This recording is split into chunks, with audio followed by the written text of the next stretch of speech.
안녕하십니까. 2023년 3월 25일 최백무 이펙트 시작하겠습니다.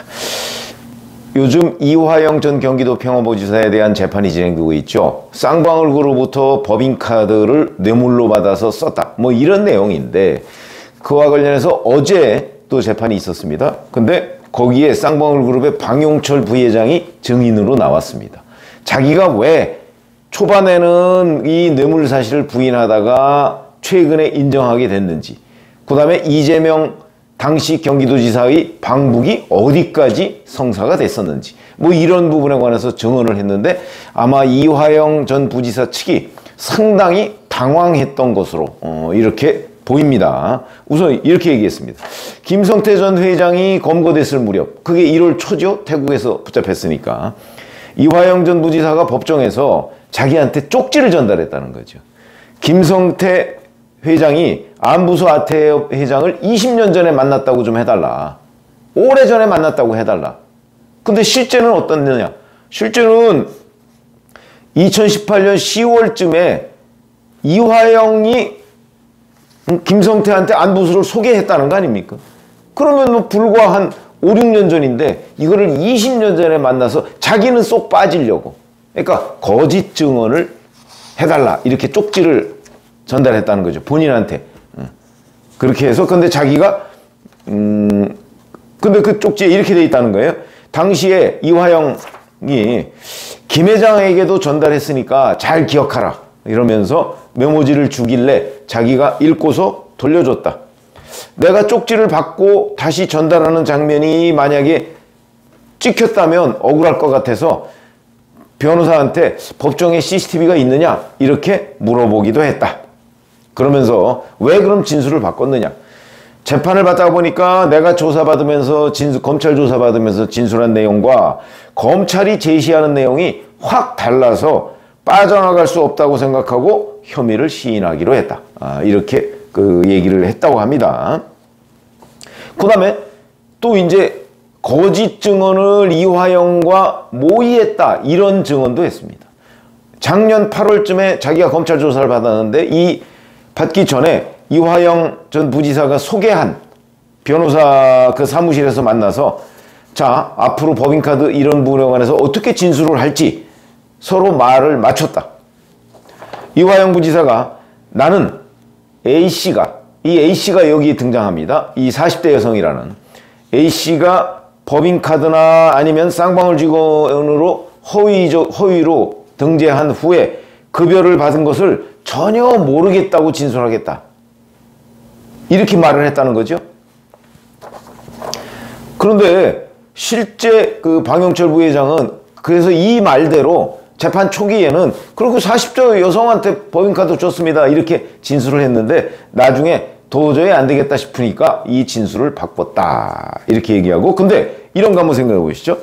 김성태 회장도 검찰에서 이화영 전 부지사로부터 쪽지를 받았다, 이렇게 얘기를 했는데, 그 쪽지는 법정에서 받은 게 아니고 구치소에서 받았다고 얘기를 했습니다.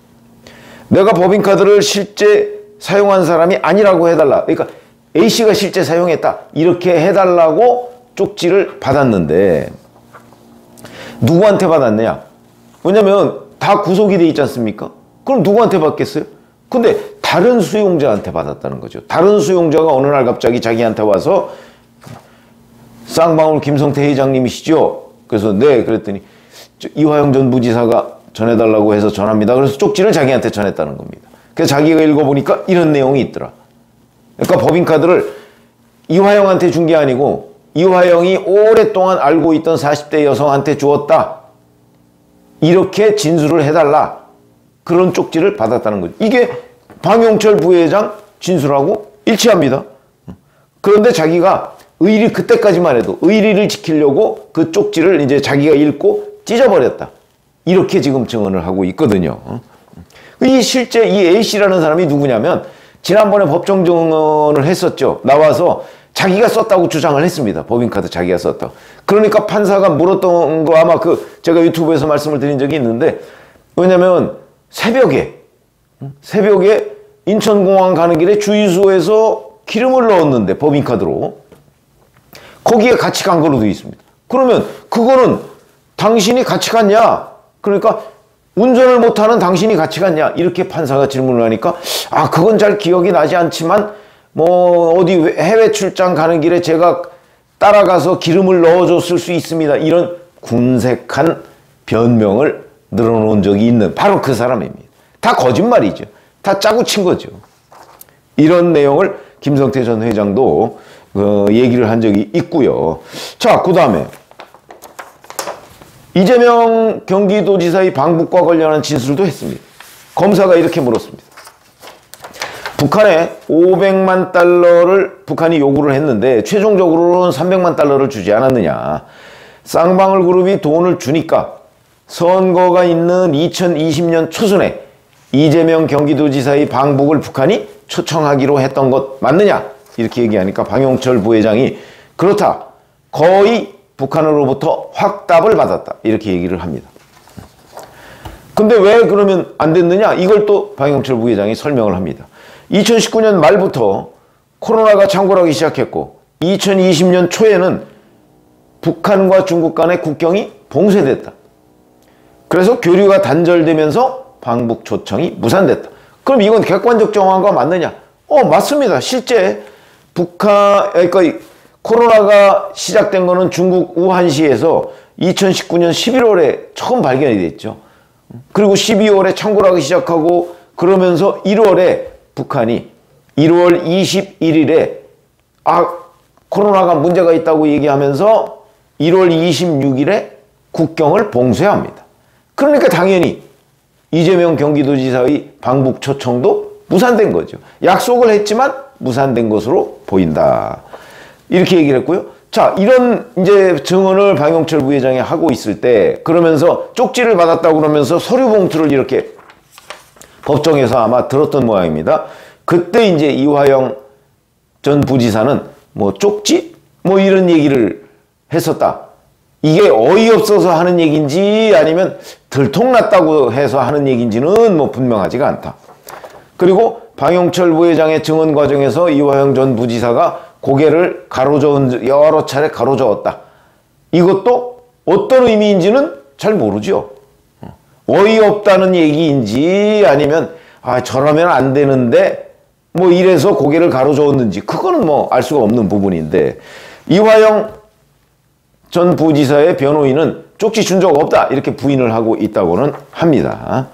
자, 그런데 제가 왜 당황했다 이렇게 얘기를 하느냐면 원래 이날은 방용철 부회장에 대해서 검찰 측과 이화영 전 부지사의 변호인 측이 함께 신문을 하도록 돼 있었습니다. 근데 검찰 측 신문만 끝나고 나서 이화영 전 부지사 측 변호인이 이렇게 얘기했답니다. 방용철 부회장 진술이 지난번과 계속 다르고 새로운 내용이 많다. 그래서 이번에 못하겠다. 어제 못하겠다. 신문을. 이렇게 하면서 다음 기일로 미뤘다는 겁니다. 말이 이런 거지 제가 보건대는 어제 방용철 부회장이 매우 상세하게 이런저런 진술을 내놨기 때문에 그 부분에 대해서 또 이화영 전 부지사하고 그 변호인들이 말을 맞춰야 될 거 아니겠습니까? 잘못하다가 사실 그대로 팩트가 튀어나오면 안 되니까. 더군다나 짜고 쳤다 이런 얘기까지 방용철 부회장이 증언을 하고 있기 때문에 엄청나게 당황한 것 아닌가. 저는 이렇게 보입니다. 그래서 이 당황한 거를 어떻게 수습이 안 되니까 그러면 신문을 이번에 안 하고 다음번에 하겠습니다. 이렇게 미룬 것으로 보인다. 이런 얘기를 지금 제가 드리고 있는 거고요.